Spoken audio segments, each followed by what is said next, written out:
You're listening to Arsenal Pass, a flesh and blood podcast for players by players.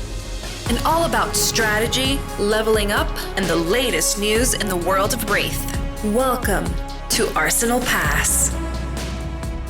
So I'm gonna lead you into the questions. How many drafts have you done, sir? Drafts? 4 drafts so far. So I've been traveling for work for a week and didn't get to draft. Actually, that's a lie. I did 1 draft down in Melbourne, but this week and next week, this week coming rather than next week, going to be my sort of weeks to get into some drafts. So already have organised some with the locals, and yeah, looking forward to drafting this. I'm having so much fun drafting it. I think just want to do more, and also it's very beneficial heading towards Singapore and the Pro Tour. Yep. I also have 1 draft, so I think we're perfectly set up to speak about the subject like experts. Nah, just kidding. I do have a couple drafts, I guess, but most of my knowledge actually comes from discussion, watching other people's drafts. I was in Ohio this weekend. Particularly was around Michael Fang, Yangji, and Yangji, and yeah, they are very good at limited. It is incredible. They really approach the game from like a quantitative perspective, and it's impressive. Very fundamental based. Anyway, this is episode 64 of Arsenal Pass. I'm Brendan Patrick, joined by Hayden Dale. We are leading you into Hayden's week in Flesh and Blood. How did it go, sir? Yeah, I mean, I just kind of spoiled it already. Not really much of a week in Flesh and Blood. Been traveling, but I did over the past, I guess if I would say my 2 weeks in Flesh and Blood, because we recorded early last time for the podcast. Episode 63 was an early record due to the schedules me and Brendan have had recently, pretty chaotic. But I've done, as I say, 4 drafts. Did a tasty 0-3 Icelander draft in one of them. Nice. Managed a 3-0 and a couple of 2-1s. And then I've played my first handful of games in Class Constructed. I have a Road to Nationals at Class Constructed this weekend. I do need to play some events to get some XP to either qualify for my Nationals on XP or, top 4 Road to Nationals. So I'm going to play this weekend and probably one other in a couple weeks' time.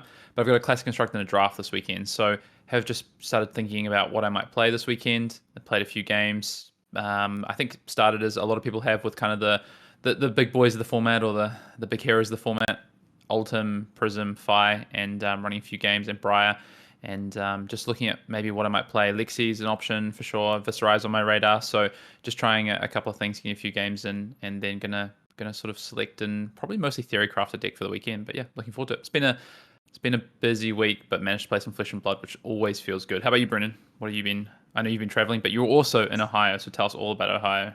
Yes, also a very busy week, but I ended up in Ohio. So day 1, Tan and Grace had some flight issues, so I actually cast the Class Constructed $10,000 tournament alongside Flake, DeMarco, and Charmer, which was a really good experience. I really enjoyed it. I thought we had good chemistry, particularly me and Flake's casting of the finals. I thought it was a good time. We had fun with it. But overall, I really liked the experience, and I'm hoping to do more casting in the future. Ohio itself, fun experience. So we're in Ashland, Ohio. It's about an hour away from the airport, from Cleveland, and there's no Ubers there.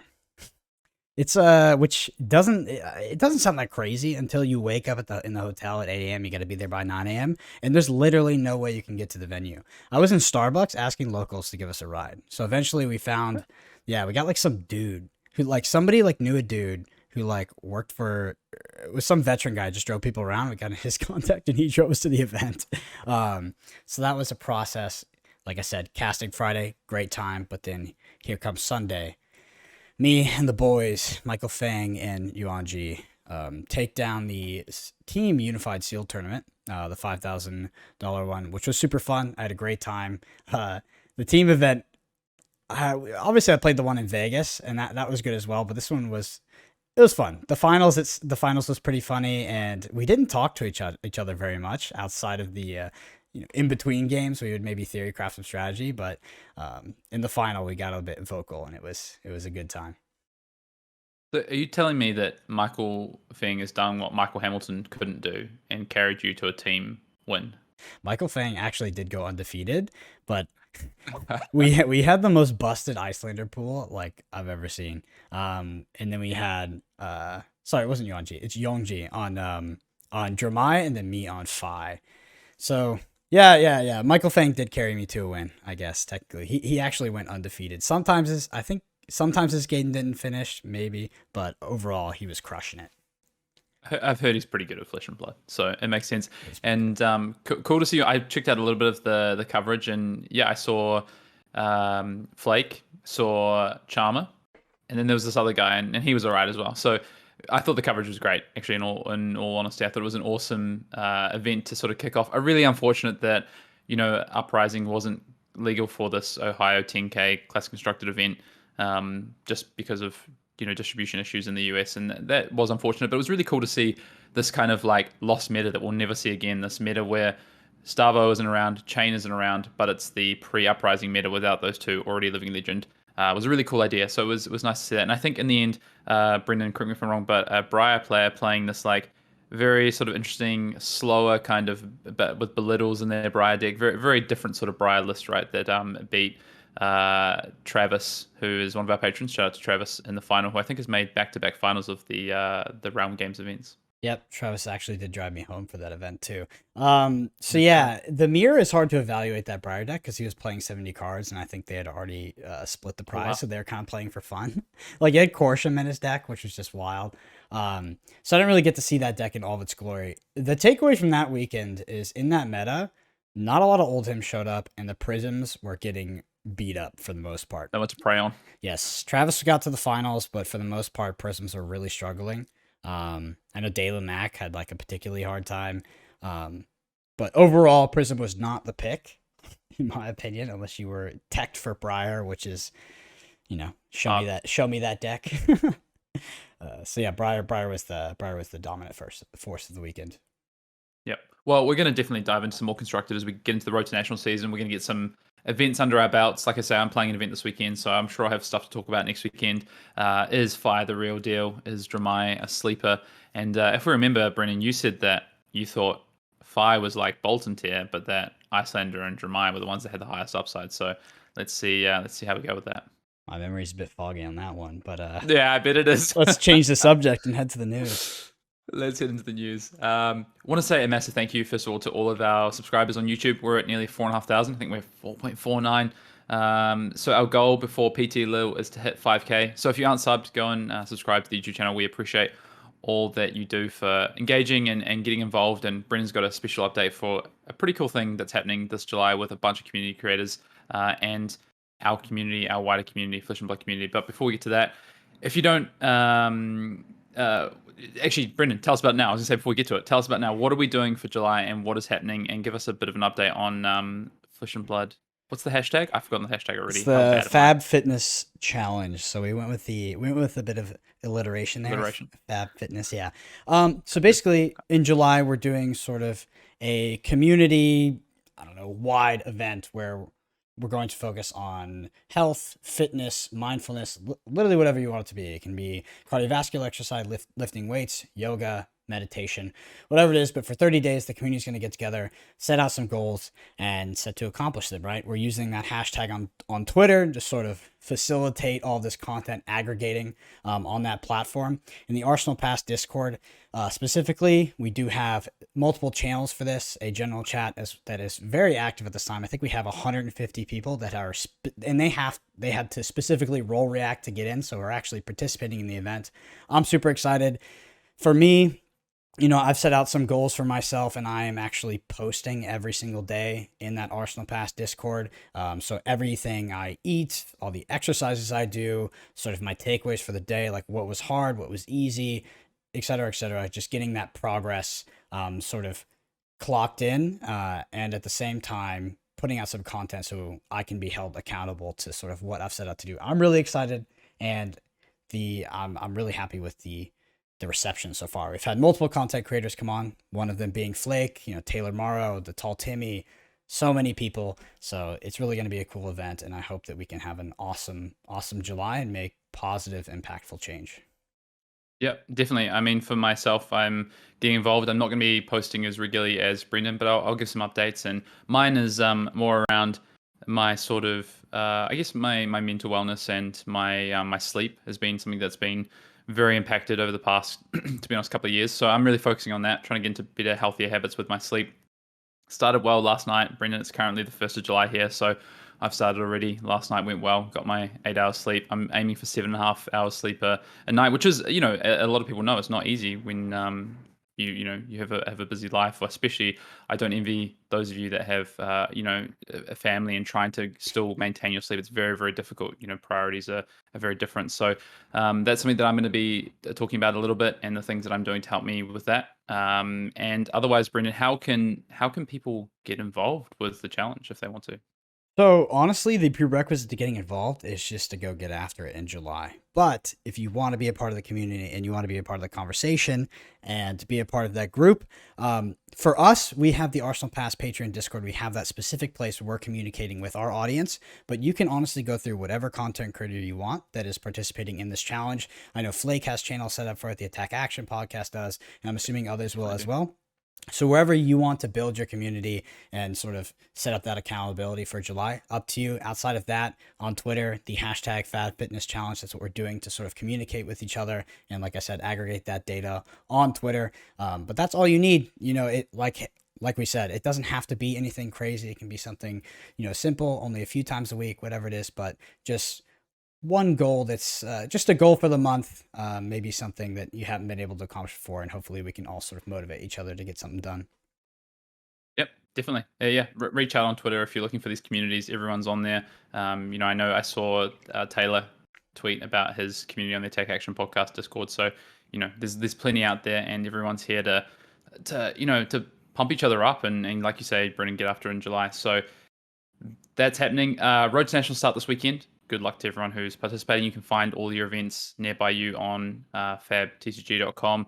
And CC and Draft, so Classic Constructed and Draft events running around. History Packs 1 for Europe, for the European languages have dropped. So these are the first drop, which is Black Border. And I don't know if you've seen this, Brendan, but there is full art cold foil heroes in these packs. This little, I think James White put in an article, a thank you present to the European communities who have waited so patiently for this product to drop in their native languages. I'm pretty jealous. They are beautiful. They look amazing.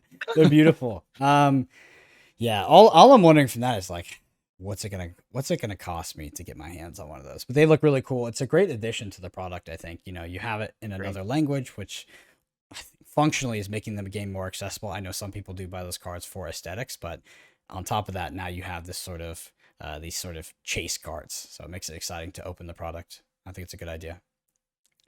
Yep, definitely. And the other sort of big news, although big little news, because not a massive amount of changes, but the scheduled ban and suspended announcement happened quietly last week, just as we dropped the pod. I was so anxious after we just talked about our first impressions of Classic Constructed for them to be like, Prism's banned, or something big to happen. But Classic Constructed, no changes other than the Living Legend, which we knew was happening. So Bravo Star of the Show, Chain, Bound by Shadow have gone into Living Legend, and Brendan, devastatingly, Galaxy Black has also gone into Living Legend because it is Chain's signature weapon. So I just I don't know why people have been playing with Rosetta Thorn. Like, why would you do, 1 for 2 and 2, or why not go 1 for 1 and potentially 3?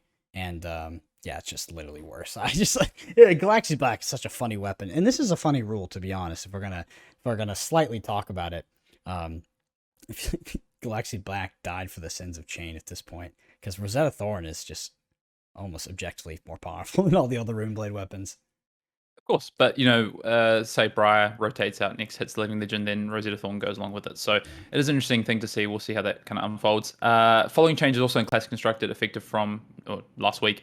Autumn's Touch is no longer suspended. That was suspended until Star of the Show hit Living Legend, and Seeds of Agony no longer suspended once Chain Bound by Shadow hit Living Legend. So you can play Young Chain and Classic Constructed with Seeds of Agony. So I thought about it, but you start with 20 life. Good luck. If anyone does well this weekend in a Classic Constructed event with Young Chain, please let us know. I'd love to hear it. To be fair, dude, Sasha, who tested us, that's what he said to me. He's like, yeah, I'm really looking at Young Chain. I was like, dude, I know you didn't play back then, but that deck was good, but it wasn't that good. Like, you couldn't start with 20 life. That's ridiculous. Yeah, it's a bit of a tough ask, I think, but maybe we'll see. I did think about it. I did brew up a list and had a look at it. Blitz, Crown of Seeds is suspended until the next ban is suspended announcement, which happens after Skirmish Season 5 on August 21st. I think the suspended announcement is actually August 30th after the Pro Tour. But yeah, so obviously dominance of Ultim in Blitz, 6 players into the top 8 at the Battle Hardened in Vegas. I think all of the teams, or basically all of the teams in the top four, at all three of the team callings had an ultim on their team. So just demonstrated the performance. So interesting ban. We're not really going to dive into it now, Brendan, but we can maybe talk about it as we head towards Skirmish Season 5 and what that's going to mean. Other ban and suspended changes: Commoner, Ball Lightning is banned, Belittle's banned. I think there's good changes if you played any Commoner. And their next ban and suspended announcement is going to be August 30th, so at the conclusion of the Pro Tour. So unless there's any emergency changes between now and Pro Tour Lille, we have no changes. This is the stage is set, as it were. My trust meter it's wavering. We'll see. I hope that they maintain that. Yeah, because banning before the Pro Tour in the hopes of making a more interesting format, not a fan. Obviously, we all know that I'm not a fan. So yeah. Let's stick to that date. We'll see. Like, it's very early. I don't even have a good handle on what this format could look like, let alone what it's going to look like. So we've got a lot of time. 4 weeks is a lot of time, even before we start to get some of these battle hardens. There's a road to national season between then and now, let alone PT Lille all that way out. So yeah, will be interesting. On that note, PT Lille registration is open. You can go and see that and get that done. If you have your invite, make sure you go and register. You still need to register for the Pro Tour. And if you're heading to the calling, make sure you go and do that as well. We know what the prizes are. We're going to get the double-sided cold foil Bard weapon, which is very cool, the Hummingbird. And also the mat, as was hugely speculated, is going to be the Eye of Ophidia to follow up from the Fendals, the Heart of Fendal, from PT1. And then I just have a quick correction to last week's episode. I did say that the Singapore calling was sold out. That was what I've been told. Apparently there is more tickets up and it is not sold out, so you can still get into the Singapore calling if you wish to do so. And Brendan, any last shout outs or call outs? Nope, just want to do a final shout out to the Arsenal Pass Patreon. We've seen a lot of support over there. The community is ever growing, and your support helps us do what we do. So thank you. Well, Hayden, I was in New York last week. Not a lot of Barbies over there. Not a lot of Barbies. I think real estate is a bit prime, so not too many people are able to participate in the Command and Cookout. But alas, I'm in Texas, you are in Australia, and this is the Command and Cookout section. So Hayden, take us in. Wow, I mean, to be honest, it's quite cold over here and it's the middle of winter, so I don't know if it's quite barbecue weather, but we'll hit in anyway. This week, our question comes from Tunestar on Discord, and the question is: I recall a previous Command and Cookout question about whether deck lists or play strategies were the premier form of information to gain. This is a question that came up a couple of weeks ago, and I wanted to alter the question with some relevance to a new set launching. Do we, Arsenal Pass, prefer to brew decks focusing on card selection or play patterns first? Are we brewing to find out what cards work best first, or what strategies work best first? Great question from Tunestar there. Before I let Brendan answer that question, if you do want to get your questions in, you can email them to us at arsenalpassfab@gmail.com, tweet at us, drop in the YouTube comments, and we'll get those on. Brendan, what are your thoughts on this idea of, are you brewing a deck focusing on card selection or play patterns first? What comes first? The sort of trying to find interactions between cards, or just pure strategy and how a long game might play out? Oh, this is so funny because like I said, I was staying with Michael Fang and the people that he plays with recently last week, and they look at the game from a very quantitative approach and evaluate each card, not necessarily individually, but much closer to individually than we do, from a very fundamental basis, and that's how they build their decks. For us, and I feel pretty confident this is how it is at this point, is that whether it was Drone Ninja, Combo Kano, or the early chain deck, we started with a concept, right? And we built the deck around that concept. So that really was, so with chain in particular, this hero is unusually powerful with Go Again. It does have an inherent fail system built into it, which is running out of cards or fatiguing. How do we break that? I didn't look at the card Seeds of Agony. I was like, this card is broken, and I'm going to build that. And then Seeds of Agony is X value, which is maybe 1 over the average, which is kind of what the sentiment I got from Michael's team was they would look at cards like that. I've found that throughout our history in Flesh and Blood, we've gone about it from a strategy perspective, and then the cards have come secondary. Hayden, would you agree? Mostly, yeah. I think that's a big part of how we look at at building, is looking at my big view on the game of Flesh and Blood is that the strategies and the decks that you can put together are so often more than the sum of their parts in quite a significant way, especially, and you can see that in certain lists that we've played for sure, right? But in saying that, I do also, and particularly with the last two sets, I've looked at what are cards that I think stand out as really powerful effects that I want to try and exploit. Actually, even back to Tales of Aria, like these cards that really stand out to me, these cards I have on my list of like potentially bannable cards because of the power level. How can I exploit those? And then I think I'm more and more starting to work from that. I'm maybe not on the same level of what Michael and their team are doing on the East Coast there, where they're looking at individually valuing each card and looking at, I guess, above rate cards. I'm more looking at like, okay, what is a potentially broken interaction or something that I can really exploit? And then almost what we just talked about, right, Brendan, like this kind of idea of a strategy. Can I plug and play that in a strategy that might work? So, okay, Aether Wildfire is a really strong card. How can we exploit this? Well, we can exploit it with a particular combo. Okay, then how does that plug and play into a strategy? But then also, maybe after evaluating some of these kind of ideas of interactions you can try and push or exploit or build around, then, yeah, as you say, I'm going back to a strategy, right, which is like, I guess it's one and the same, right? It's just almost approaching it from like two different ends of the spectrum and then trying to like put them together. Whereas opposed to, valuing, I guess, particular, like, okay, we want this value strategy that revolves around XYZ, or actually we want this group of cards that have a certain power level. It's actually kind of a bit of both, I think, actually, interestingly. So I will say with this current set, I've really started with particular interactions, particular cards that I'm looking at. And not so much on strategies, but I think that'll kind of be something that I move towards in the next sort of coming weeks as I start to exhaust, I guess, ideas that I have of just pure A plus B equals whatever, and just move to ideas, more broader ideas of strategy. So I don't think any one is particularly more important than the other. I think everyone has different strategies for how they go about deck building and go about looking to brew in an early format. I think the most important thing is to have an idea, whether that is a strategy or whether it's an interaction or exploitation of a combination of cards.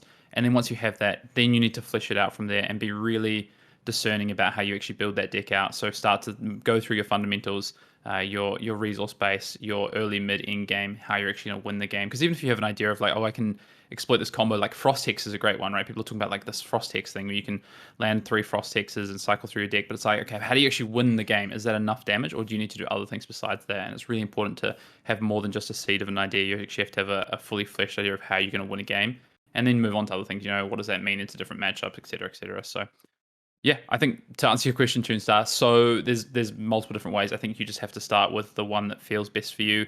Or sometimes you're just going to do a mix of the other. One set it might be about interactions, the next set it might be about a pure strategy idea. Yeah. It's really interesting how different groups can approach it from such different angles. But at the same time, in order to build a fully complete and powerful Flesh and Blood deck, you do need to encompass all of the parts. It just depends where you start, right? So I do think, Brendan, that although we start with strategies and stuff, we're starting with specific cards. Like actually, if I think about it, every time we've started with Aether Wildfire, Chains, Hero Ability, Drone of Brutality. Like thinking about specific cards, right, that become important to these strategies. Carrion Husk, right? Like how do I get the most out of a Carrion Husk? So I do think, although I think after week 1 we just we start to focus on pure strategy of an idea.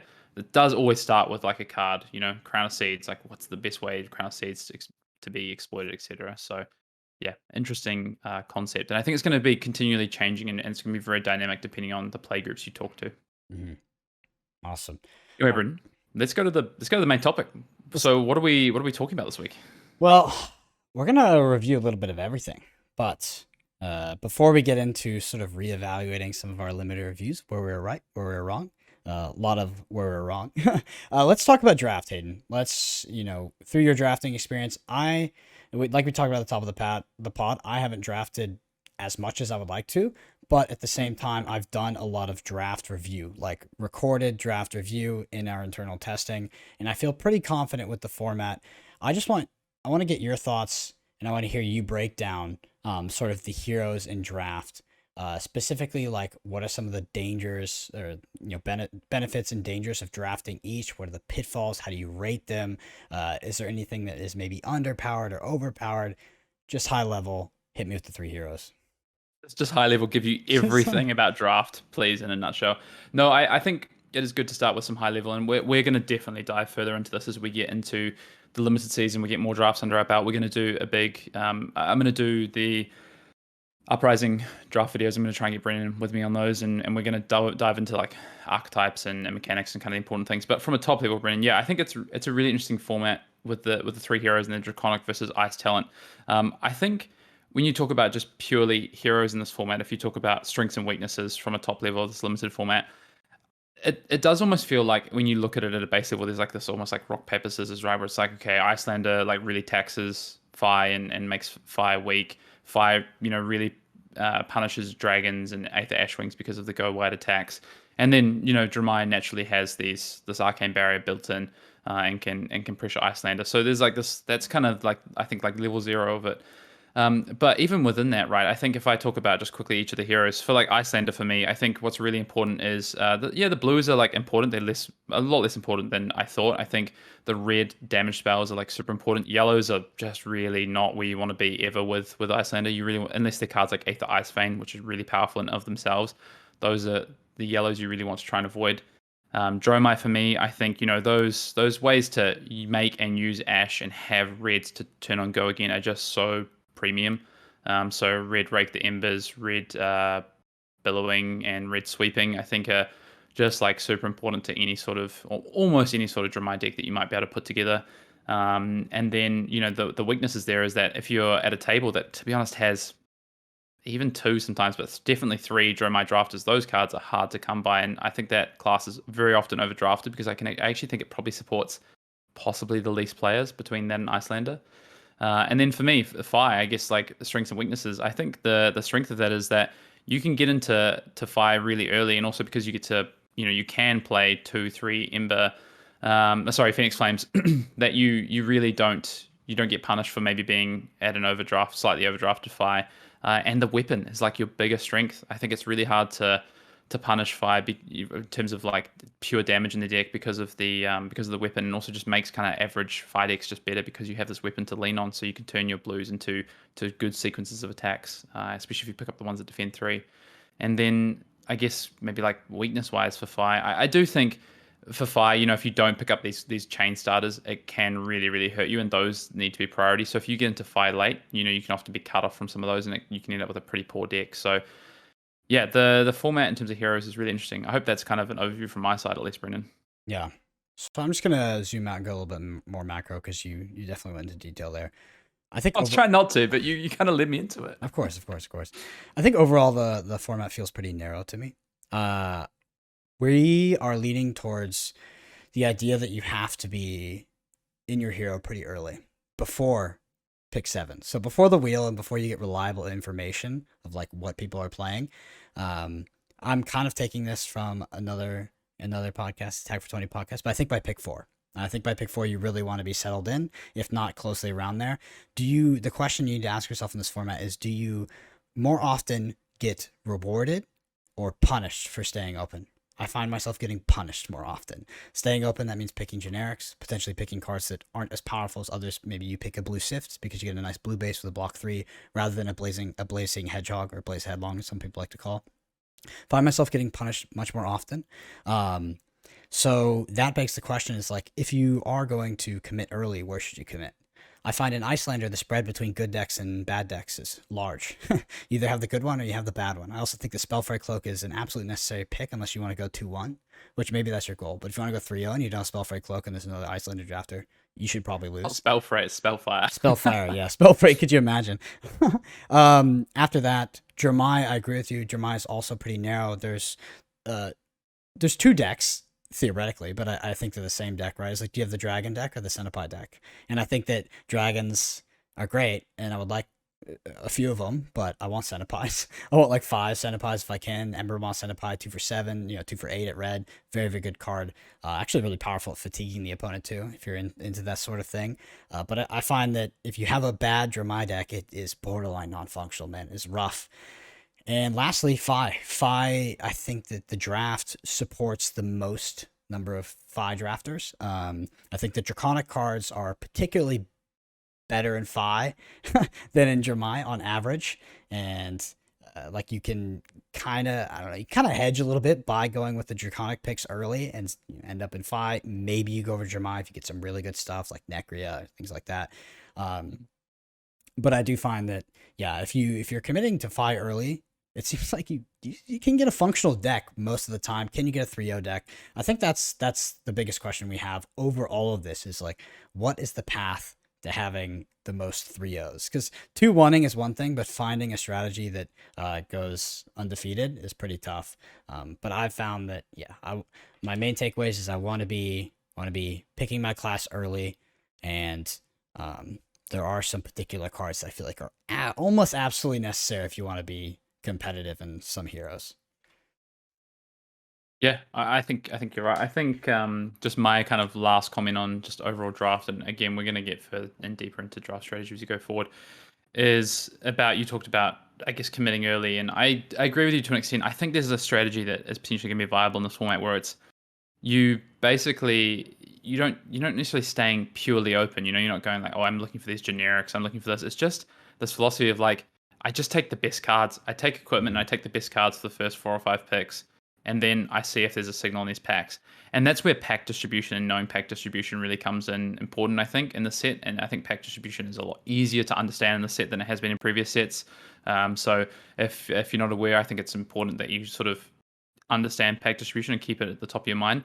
But basically, the pack distribution, let me rattle this off the top of my head, is you have 3 generic or ice or draconic at the front of the pack. Those will always be usually, I think you can have 2 and 1. So, any combination of the draconic, ice, and generic, but no more than 2 of those. So you never have 3 of one of them.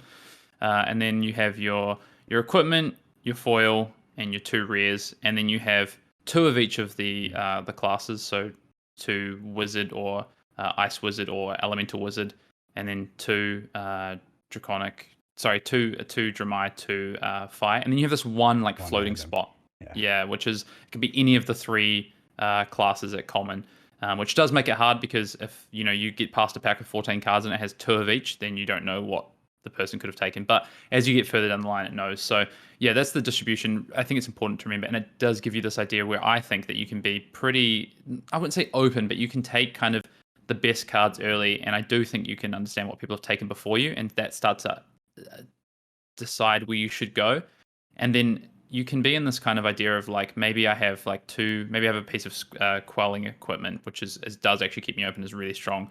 And then I've taken these 2 really strong Icelander cards. I've hedged a Dramai card because I got past a Necria. Oh, is this a signal? Oh no, actually it all dries up. Or actually, yeah, it does flow from now, and I'm just switching to Dramai. I do think you can be somewhat open, but not for very long. I agree with you, Brendan. I think by the time you get to the wheel, you probably have to have read signals and understand what you're probably going to get back on the wheel. And actually, remembering some of the cards in your opening pack is really important for that. Yes. One anecdote about the first 3 cards, which is most likely correct, but does have the possibility of being incorrect, is that sample size of a few hundred packs is that you always have 1 pure generic. You'll never have 3 draconic or 2 draconic, 1 ice. It seems to be always 1 pure generic in there. I think I've had a pack that didn't. I'm pretty sure I have a photo of it. I think I had two draconic and 1 ice. Show me that photo then, because we were cracking packs to see if that was fact. But we'll see. We'll reevaluate it. Definitely get to open more. But you can't have 3 of one, so that's really important to know.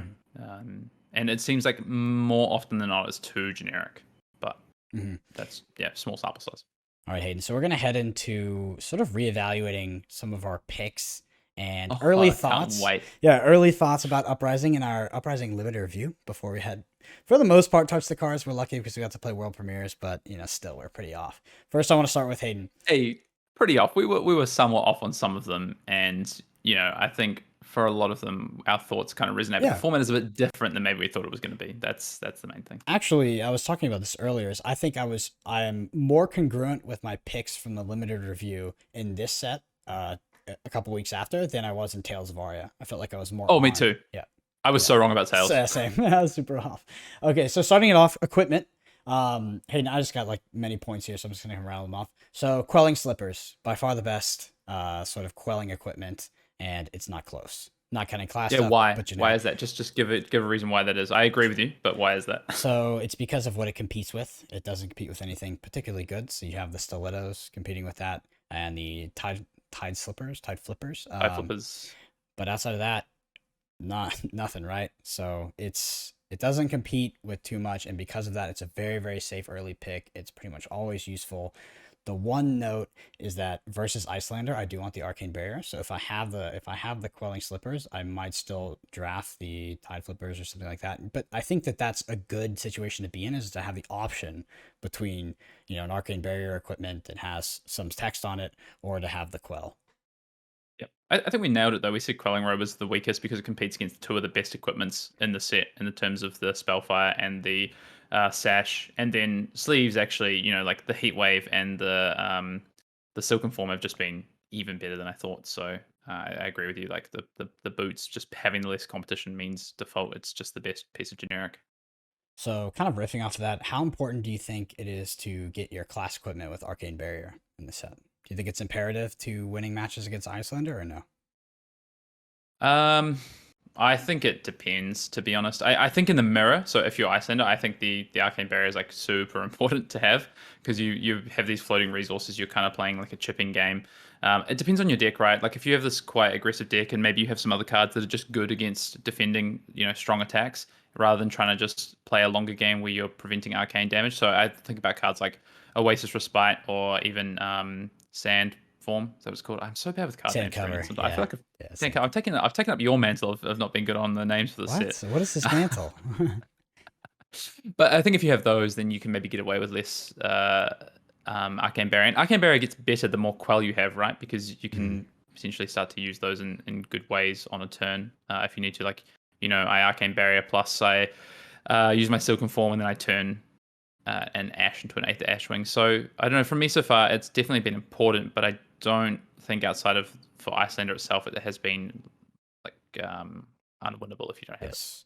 So I agree. In the mirror, it seems necessary. On the other side, I mean, if I in particular, I'm usually not pitching for Arcane Barrier unless there's some nasty on hit trigger or it's I don't know, turn 0 or something. Jeremiah's probably follows a similar vein. So it feels important in the Icelander mirror, almost critical. Like you borderline, you can't win without it. Outside of that, not too crazy. All right, Hayden, do you think so? Our 6-power generics actually pick one material. So things like Brother in Arms, I know Flex is a bit of an outlier because it's so good. Fendal, I know it has the other text, but I really want to talk about Brother in Arms, which sort of falls into the category of just being like strictly. Most of the time, it's just a popper. It can pop for 4 with your block for 4 with your extra resource. But do you find these cards to be very, very high value? Are you going to be wanting picking them early, or are you going to be taking the red Aether Ice Vein in the pack instead? I still don't know. I do think they are important because I do actually think they're just strong cards in general. Like I'm a big fan of Brothers in Arms for the fact that with a piece of Quell, I pay 2 cards for 6 on defense and spread. Like that's still good. That's still where I want to be. So I do think that card is just good. And then it's just a 2 for 6 even on offense, which is often still strong. Fendal's like Fighting Spirit, for instance, is just a good card. The yellow and red are both just good cards. They're always upside. So I mean, I think that card in particular, I think I had it like a C plus B minus. I think that card is like a B. Like Fendal's Fighting Spirit in almost all the colors, but particularly yellow and red are like I do think for all the upside they have is super high value. Are they first picks? Yeah, they're first picks. But would I maybe take like a very strong usage, like a red Aether Ice Vein, or maybe a Necria? I would probably take those over it because also I think passing those cards is like a massive signal, and I want to probably just take those and just cut off that signal, depending on what I'm going to wheel in the pack. But yeah, the cards are good. The 6 powers are good, but it's not necessarily just because they're 6 power poppers. It's because they have other effects. Like what? There's not other ones, right? Like those are the 2 main ones. Yeah. Mm-hmm. Yeah.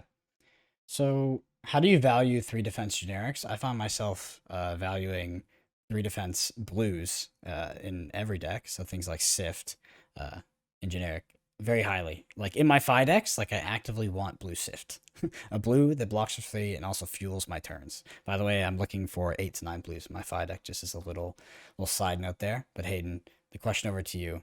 Where do you value those 3 defense blues, those kind of utility cards for resources? Yeah, they're good. I want if I'm in fire, I want this. I want the Lava Vein loyalties. I want the Cinder. I want those, right? But Critical Strike, I think, is a very undervalued card still at all colors. Because of its versatility of either pitch, attack, defend. I think that card is really strong. Yeah, I do want 3 defense generics. I think they're good. I think I'm more looking for powerful cards, but those are sort of mid packs where, if there's nothing for me that is actually going to help advance my game plan, then those are like really high priority for me over something that's just going to be pure like filler in a red or something, or in a yellow. Maybe like even in Icelander, like over like an ice yellow, I would often take like a blue the defense 3 that's going to do something in my deck, whether it be something like a strategic plan, not strategic plan, Sift or whatever it is. Mhm. So we disagreed on Scar for a Scar. You being notably lower than me. What are your current thoughts? Yeah, I mean, it was a little bit lower than you. I think I said I'd give it like a C plus, right? I haven't really moved much, to be honest. I still think it's kind of it's fine. I think it's a good solid card, and maybe I'd give yeah, maybe it's a B minus red, but yeah, it hasn't impressed me as much as maybe I was ready to be wrong about it. I think it has a job and it has a role and it does a job, but I actually am not early picking it because like we talked about before, staying open and things like this isn't really something I want to do. I want to like pick powerful cards, and I think often in pack one pick one situations there's more powerful cards in the pack. I would definitely take a Scar for a Scar early. I still think it's a good card in red, but it's not how I sort of saw it in Welcome to Wraith and the need for Go Again, especially in like Fi. That card is lower value to me. Interesting. Yeah. So I do find You're that still high on it? not as high. Well, I was high, but I wasn't as high as some people, which I'm going to get to. So I still think I would pack one, pick one it because I do want to play it in every deck, even Icelander. The reason I bring it now is I know Tyler wrote an article. I think he was saying it was the best card in the set, and I don't think it is. And I think that it was a bit better, maybe in Welcome to Wraith. It was a card you actively really, really wanted. In this set, I do want it, but I don't feel lacking when I don't have it, right? Which is, I don't know. It's starkly different. I think it's a good card, but not fantastic. Pretty much to sum it up. I just want the power over it. Like, if there's a red Aether Ice Vein in the pack, or a Necria, or these other cards, like even to be honest, even Quelling Slippers, like I'm taking the Quelling Slippers. Mm-hmm. All right, so this is me circling back to one of my highly rated cards, and that is Trade-In is not very good. It is definitely not a B plus in Phi. We just gotta take those losses every now and then. Fall on your sword. Yep, fall on my sword on that one. Hayden, I'm assuming you agree with that. Well, what did I give it? I'm just looking at my grade here. D plus, maybe C minus. Yeah, no, my opinion hasn't changed. I think the red is because of how tight playables are in this format with 14 card packs effectively with the 2 tokens out, that the red has a place in Dromai actually more than I maybe thought it does, but it's still awkward as heck, and I don't want it, but if I have to have it, I'll play it, I guess. So it'd probably a C minus or red, D plus for the rest. So Oasis Respite, is it as busted as we thought? Yeah, the card's really good. The card is basically all the things we said about it. If you haven't listened to the review, we gave it like a B plus, and we said, it gets better with Quell. It's very strong in basically all the decks, and particularly busts up some things that Icelander wants to do. Really good when people play like a blue flame wave, and you can pitch that plus Quell or something. Like, yeah, the card's so good. Very good. Yeah, because I do find myself quelling, even in aggressive matches like the Phi mirror. I'll find myself, if I do draw the double blue, I use my Heat Wave to block 3. That's great value out of Heat Wave. And if at the same time you can potentially put an Oasis Respite on there, gain a life and block for 4 on a critical attack, super, super good. All right, Hayden, it's time to pay the piper on this one. Is Red Hot still top tier for you, and is it above Lava Burst? It's not above Lava Burst. No, I was pretty low on Lava Burst, as Brendan won't let me forget. That card is very, very good. It's a first pickle card. It's the sort of card I want on the end of my chains in Fi. I'm still I'm still kind of down on it in Dromai in some ways. To be fair, I think Red Hot is a pretty reasonable card, but I think it's not a first pick card. It is, the 2 cost is really punishing. But I do still like in Dromai, still blocks 3. But I think the 1 costs often better, or 0 cost even with Lava Burst. So yeah, I'm down on that card. Blaze Headlong, is it the best non-class specific common in the set, not counting equipment? Oh wow, okay, non-class specific card, not counting equipment. Probably for what it does. I mean, yeah, it's really good. I mean, it's definitely better than Scar for a Scar. But is it? I don't know. Findel's Fighting Spirit is really, really good. Mm-hmm. And Oasis Respite. I think those 2 may be better.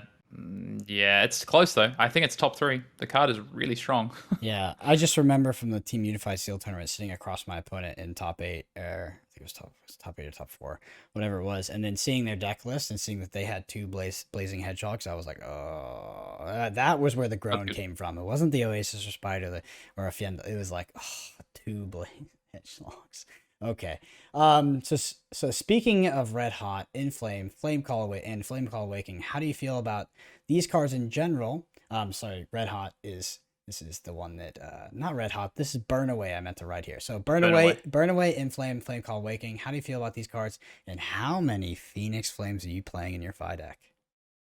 I mean, I think I was already down on Burn Away. I think I gave it a C. It's probably still the same. I think the card is fine. It's an extender. It's blocks 3. It's red, so it's useful in a lot of decks. I think it's a C. Yeah, I think it's still a C. I had Flame Call Awakening a B minus. I think it might be more like a C plus. That card is underwhelmed for me so far, which I'm kind of disappointed about. I thought that card was gonna be really good. In Flame, I had it a C minus. That's probably a D, to be honest. That card is not good, I think. Yeah. How many Phoenix Flames am I playing? 2 to 3, mostly 3. In 5, of course. For me, I know you're down on it a bit. Yes, this is a point. We're not getting into this conversation. We won't, right? But I'll just say what I do just for posterity. So Hayden please. and I do disagree significantly on this. I play 1 Phoenix Flame to 2. And I will only play 2 if I have supporting cards, like Flame Call Awakening. I'm playing 1, and my cards are blockings. So, we sort of underrated Necria and overrated Uvia, with, in my opinion, Yindurai being the second best dragon. How do you feel about Necria? Do you still think that Uvia is the grind machine that we sort of maybe thought it was? I think it is in sealed. Uvia was like really good in sealed. Necria is the best, I think. I think Kyloria and Chromai and Azraeli are probably the next. I really still highly rate the 0 cost because of what they allow you to do to keep a 1-card hand with pressure, flip an Ash, and then come in with that plus multiple attacks. Azraeli is really good in the mirror. Yeah, I think Yunderai is just solid. I don't, to be honest, I'm not first picking that card. Like Necria and Kyloria and maybe even Chroma. Probably not Chroma. I would actually first pick those. So, yeah, my Ovia has definitely dropped right down. But I think even like I kind of like Ovia over like Team I just in the dark. Like it has 6 health. Like it is gonna probably buy 2 cards from your opponent in some way, shape, or form. Like that is still reasonable. Yeah, obviously the class construction impact of this would be pretty bad. But if Uvia just said make an Ash instead of make an Ashwing, it would be infinitely better. Oh, infinitely better. Pretty big.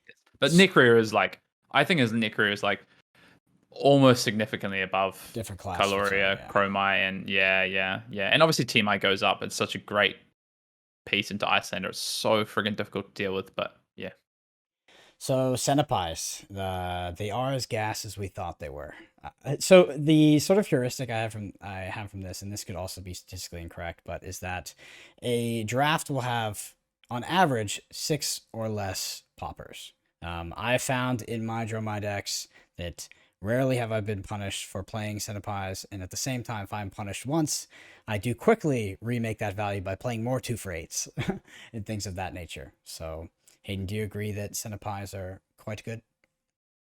Yeah, they are. I think I'm above where I was originally. I think I was like a C on Junebreaker, and I was a C plus B minus on Embermore. I'm probably like still around that on Embermore, and like a C plus B minus, and then probably like a C plus on Junebreaker. They are really good. Like, don't get me wrong. I think I'm really careful about how I give my grades, because a lot of these cards I would be careful to take early, but in Dromai they do a lot of work. So I think it's going to be interesting to see how the meta evolves, the draft meta, and how important like 6 attacks become because of how much better these cards are, and decks trying to cultivate them. Even having 1 6 attack popper can buy you a lot of tempo into something like a Doombreaker, or even where your opponent tries to play a 2-card hand into you with a red Embermore. If you can just trade 1 card for their turn, that's pretty good. So I think those go up in value, like you were talking about before. So I had Sweeping Blow as good filler, but I think it's actually a standout right below Rake the Embers.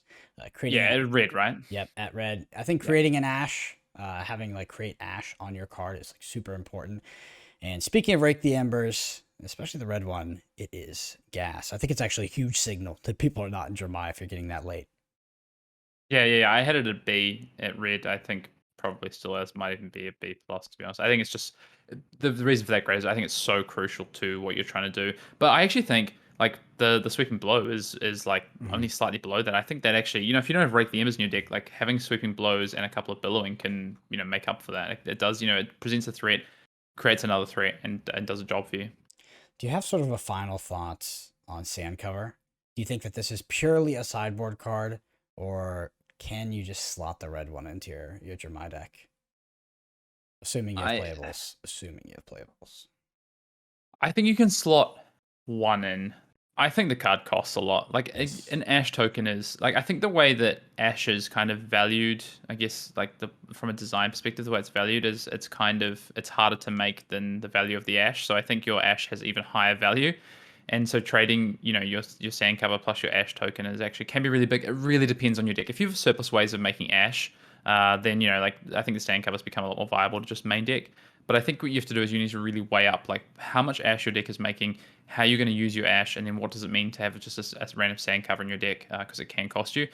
But obviously the cards are really strong against Icelander. So I think I had it as like a C plus versus Icelander and a C minus otherwise. I think I might bump it up to the first one being a C in red.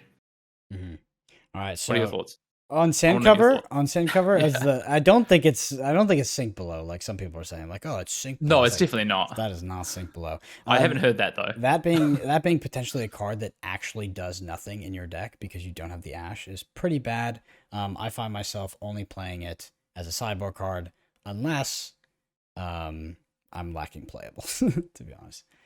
All right. So Engulfing Flame Wave, sorry. Is it as good as we thought it was? I'll start here. I would say no.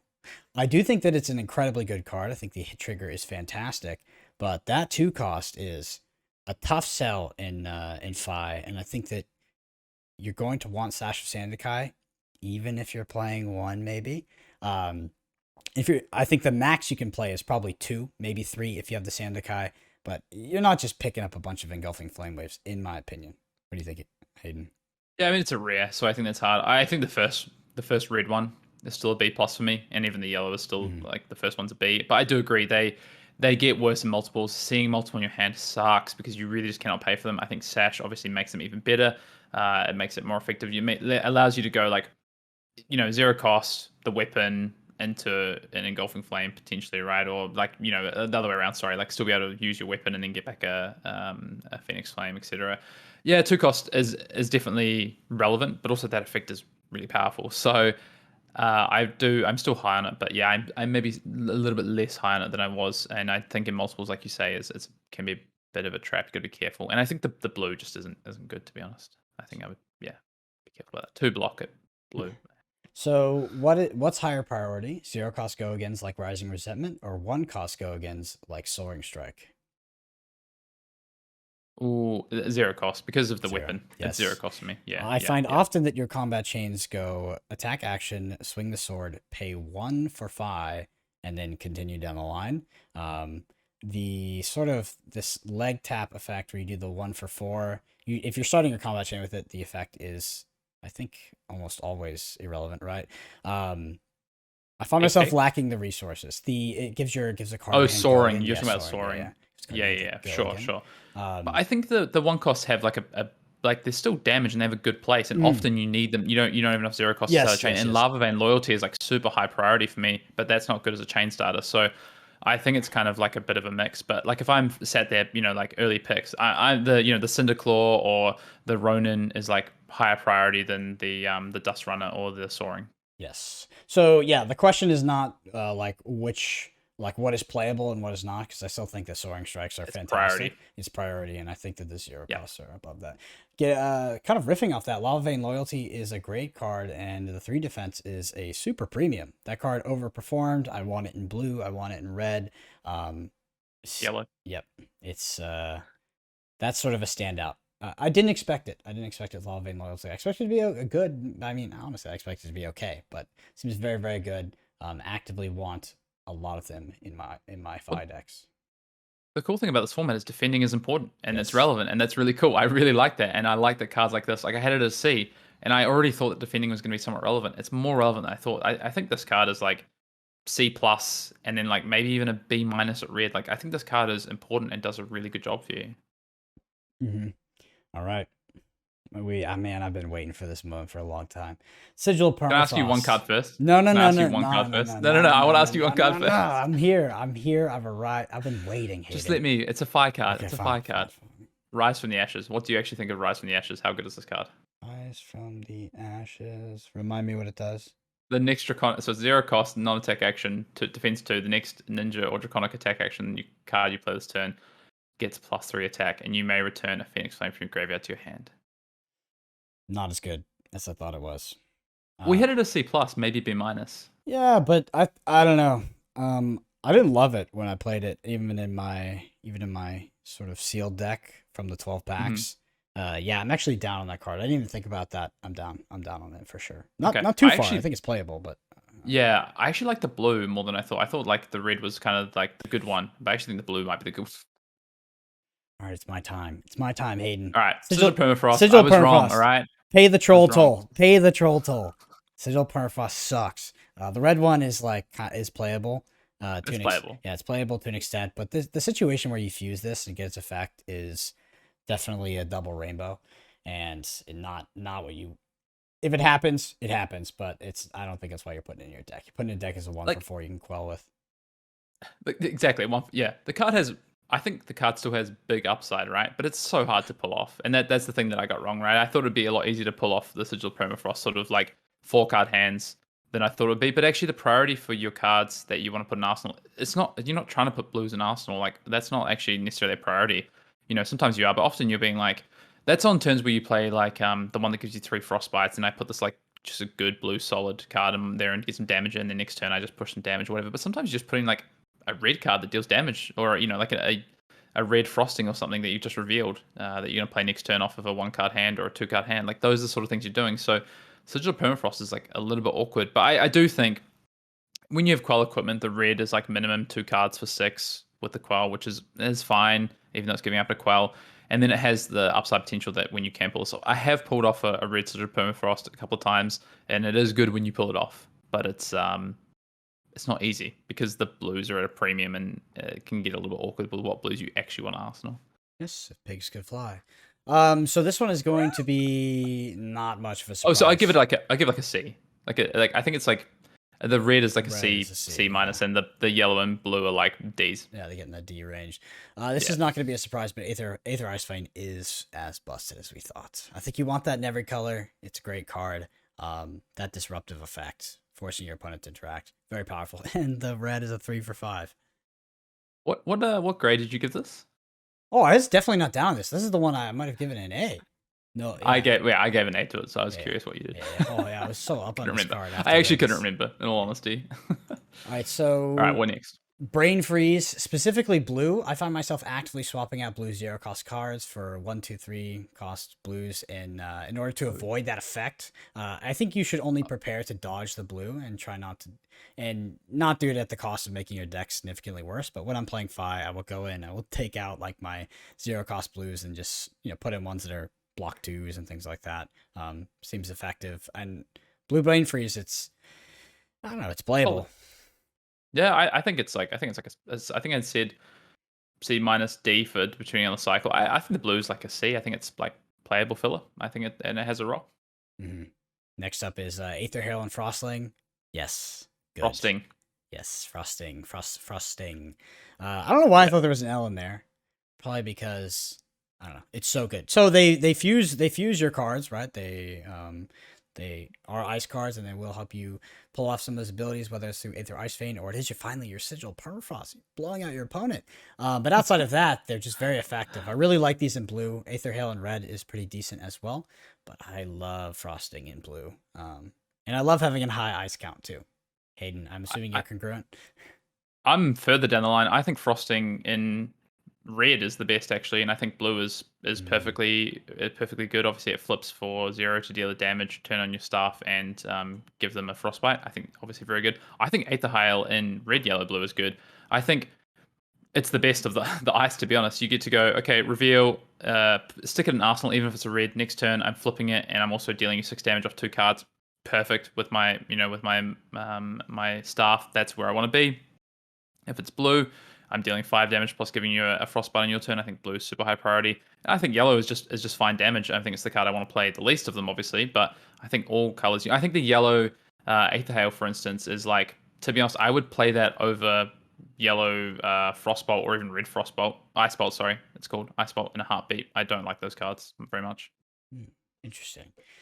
So this is obviously a balance on this next question, but is big red wizard attacks or cheap blues for your arsenal? If it is a balance, give me the numbers. Kind of break it down for me.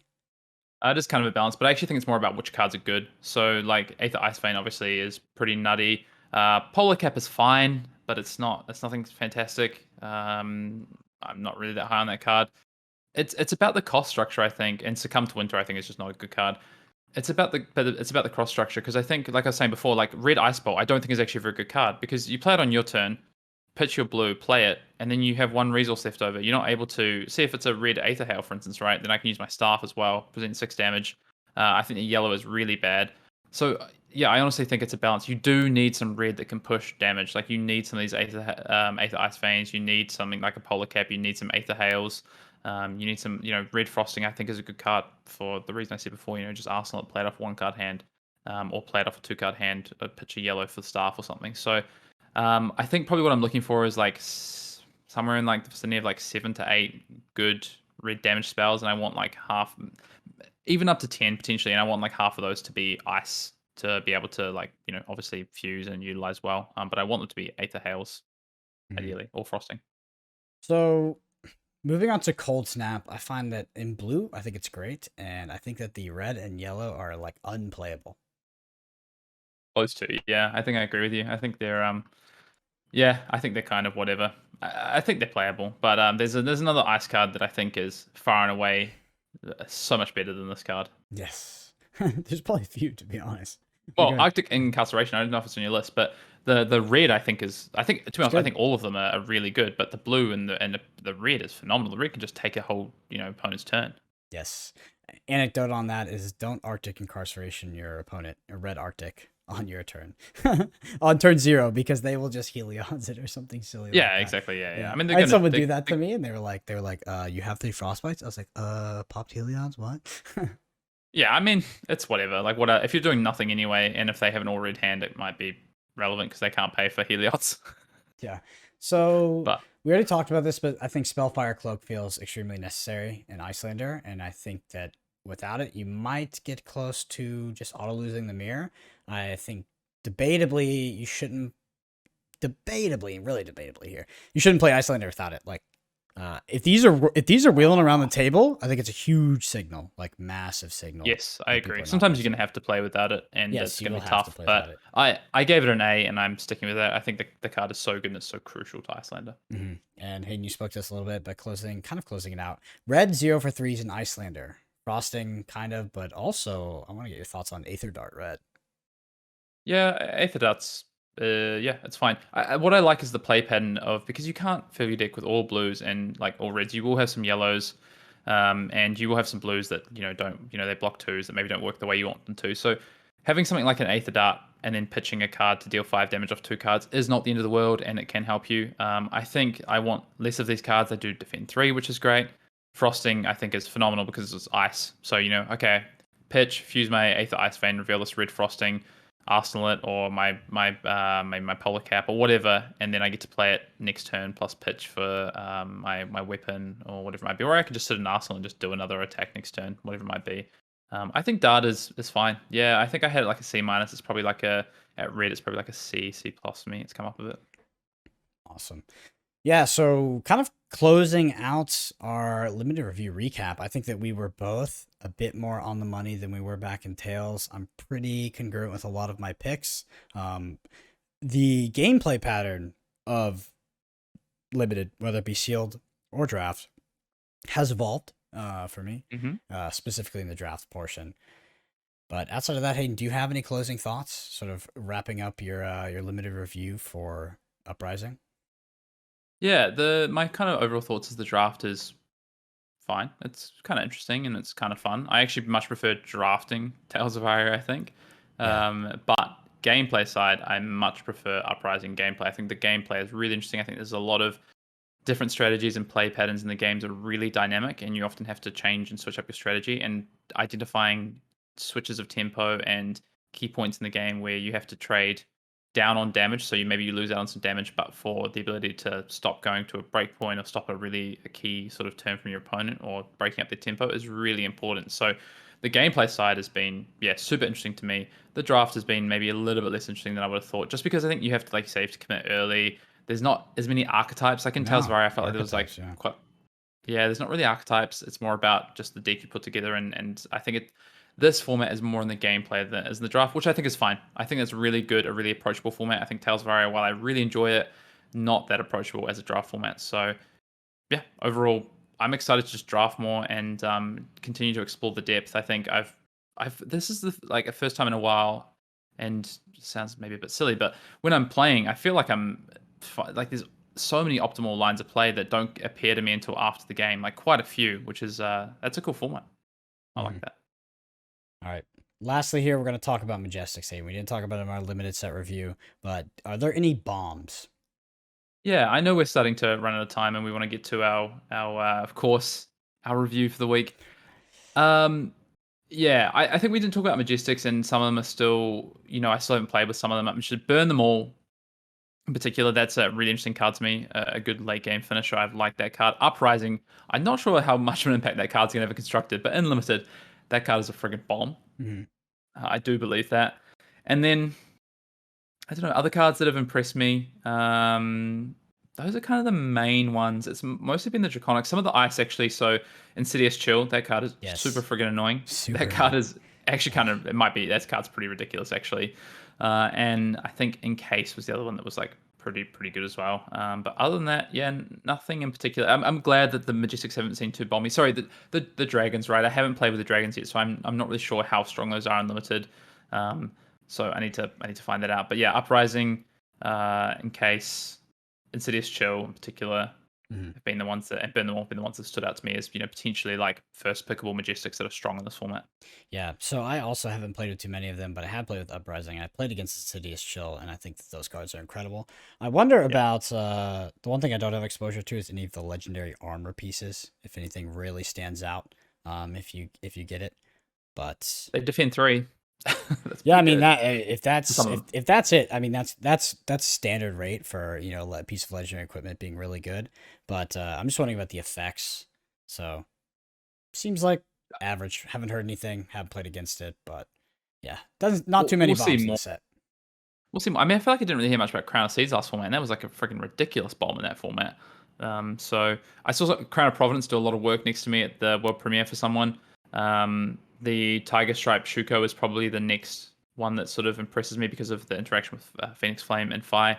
But yeah, we'll see. I think none of them are Crown of Seeds, which is nice because that was ridiculous in the last limited format. I actually never played against it, which is hilarious. Oh, it was awful.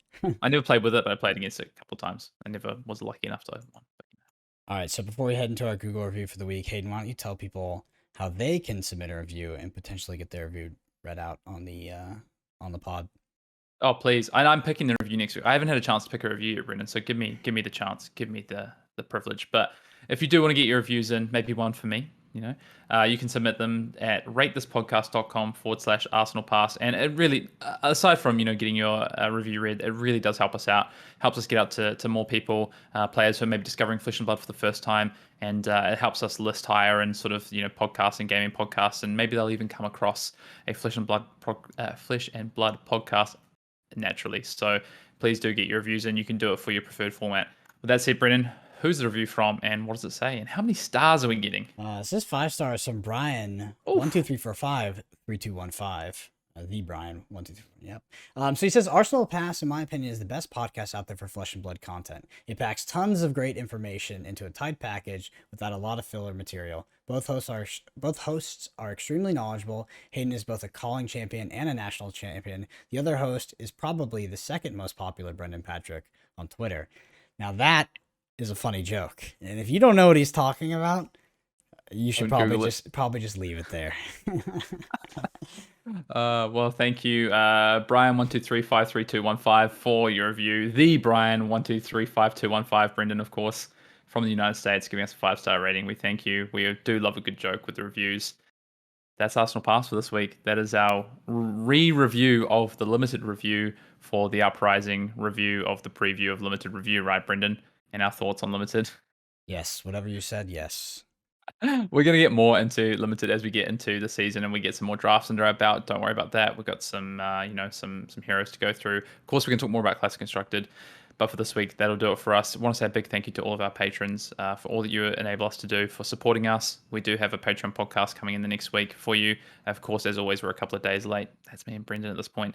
If you want to engage in Flesh and Blood Twitter, of course, the Fab Fitness Challenge is going on at the moment, whether it be for, your personal fitness, whether it be for your health, mental health. Come and join in. There's a hashtag on there you can follow along, and also we're at I'm at Fian_Dale and Brendan is at Brendan APG. Until next week, Brendan, we'll see you then.